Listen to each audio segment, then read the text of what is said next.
उत्तराखंड की शांत धुंध से ढकी पहाड़ियों में एक छोटा सा गांव था, कौशलपुर। वहां वक्त जैसे धीरे चलता था, मौसम के बदलने और पहाड़ों की ठंडी हवा से उसकी चाल तय होती थी। गांव वाले सीधी सादी जिंदगी जीते थे, खेती बाड़ी और अपने लोकल कस्टम्स में लगे रहते थे। लेकिन इतनी शांत जगह पर भी एक डरावना साया मंडराता था। यह साया था पास की पहाड़ी पर बने एक पुराने टूटे फूटे मैंशन का। सब लोग इसे डर और थोड़ी इज्जत के साथ ठाकुर हवेली के नाम से जानते थे।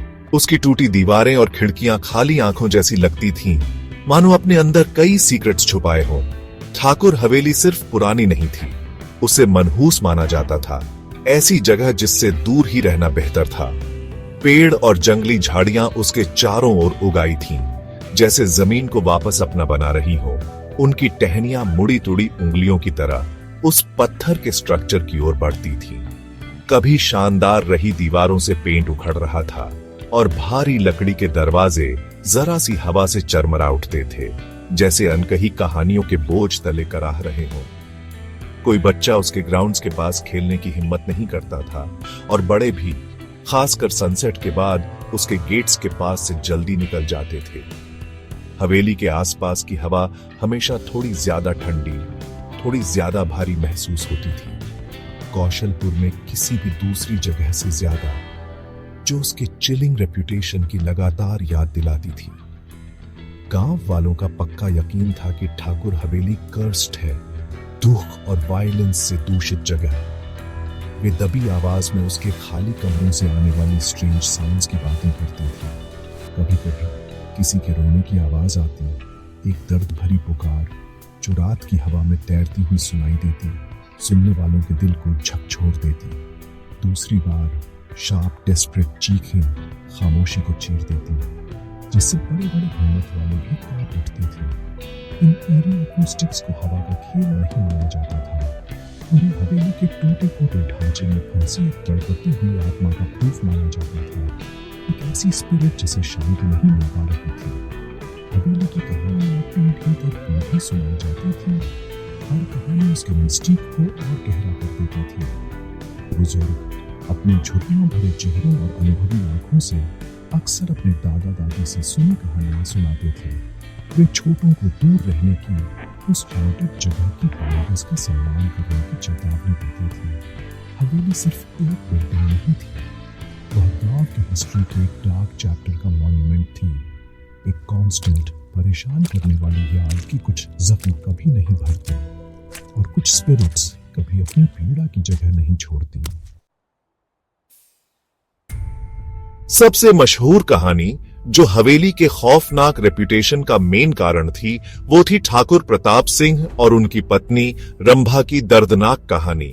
गांव के बुजुर्ग अपनी धीमी और उदास आवाज में इस अकाउंट को बड़ी ही चिलिंग क्लैरिटी से सुनाते थे। ठाकुर प्रताप सिंह, कहते हैं, बड़े गुस्सैल और घमंडी इंसान थे, अपने जमाने के एक पावरफुल फिगर।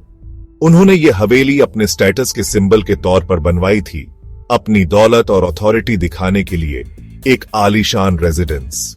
लेकिन उन आलीशान दीवारों के अंदर एक भयानक अंधेरा फैला, धोखे और क्रूएल्टी की कहानी। कानाफूसी थी कि ठाकुर प्रताप सिंह ने गुस्से में आकर या शायद किसी बेरहम शक की वजह से अपनी खूबसूरत पत्नी रंभा का मर्डर हवेली के अंदर ही कर दिया था। डिटेल्स तो धुंधले पड़ गए थे, वक्त के साथ खो गए और बार बार सुनाए जाने से उनमें मिर्च मसाला भी लग गया था। लेकिन कहानी का सार वही रहा। रंभा को अपने ही पति के हाथों एक वायलेंट और अन्यायपूर्ण मौत मिली।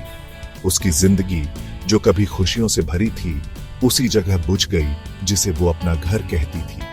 हवेली जो कभी प्रेस्टीज का सिंबल थी, उसकी कब्र बन गई। उसके पत्थरों ने जैसे उसके आखिरी डर और दर्द को सोख लिया हो।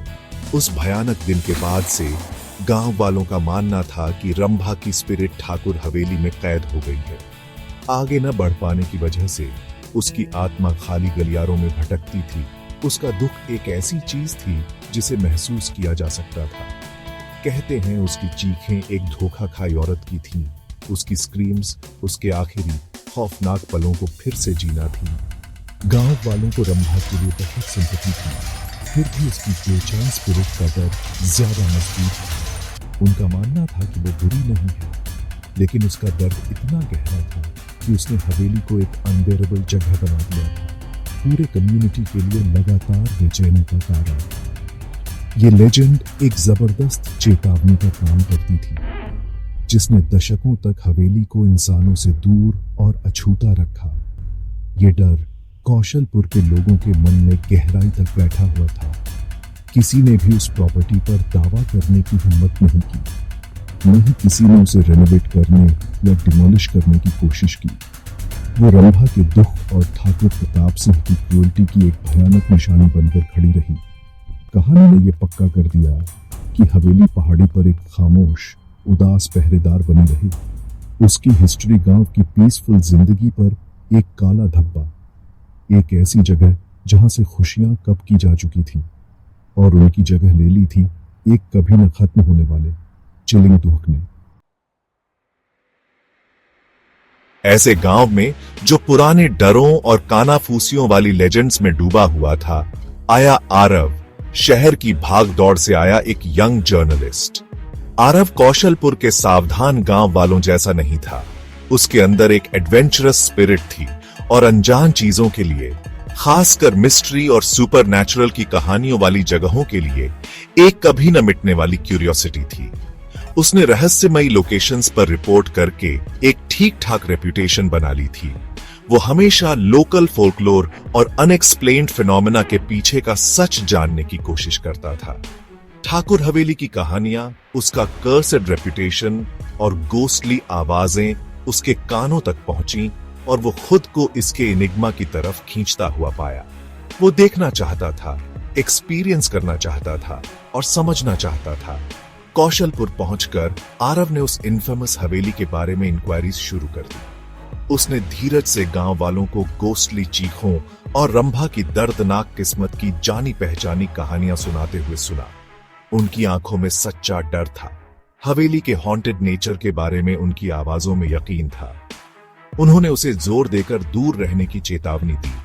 कहा कि उसकी टूटी फूटी दीवारों में रहने वाली स्पिरिट्स को डिस्टर्ब करने से कुछ अच्छा नहीं होगा।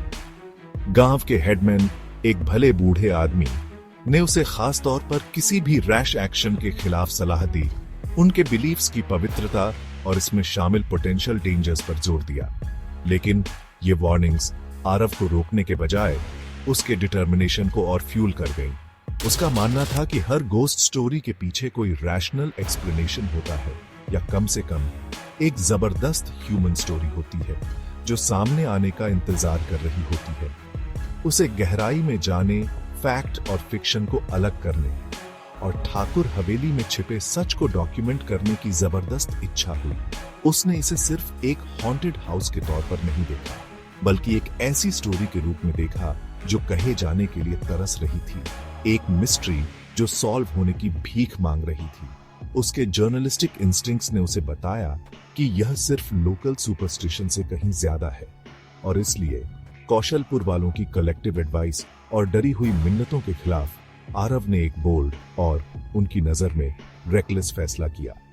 उसने अनाउंस किया कि वो पूरी रात ठाकुर हवेली के अंदर बिताएगा। वो उन फेनोमेना को फर्स्ट हैंड एक्सपीरियंस करना चाहता था जिन्होंने पीढ़ियों से गांव को डरा रखा था।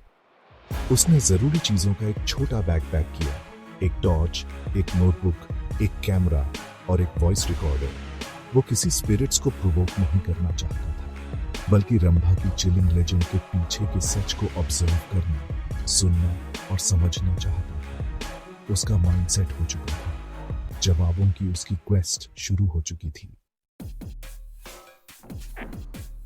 जैसे ही कौशलपुर में अंधेरा छाया, आरव ने ठाकुर हवेली में कदम रखा। भारी दरवाजा उसके पीछे डरावनी आवाज करता हुआ बंद हुआ। अंदर की हवा धूल, सड़न और किसी और चीज, एक अजीब से दुहक की महक से भरी हुई थी। अपनी टॉर्च लेकर उसने शांत बड़े बड़े कमरों को एक्सप्लोर किया। घंटों तक कुछ नहीं हुआ। फिर जैसे ही रात गहरी हुई, उसने सुना ऊपर के फ्लोर से हल्के, लगभग सुनाई न देने वाले कदमों की आहट।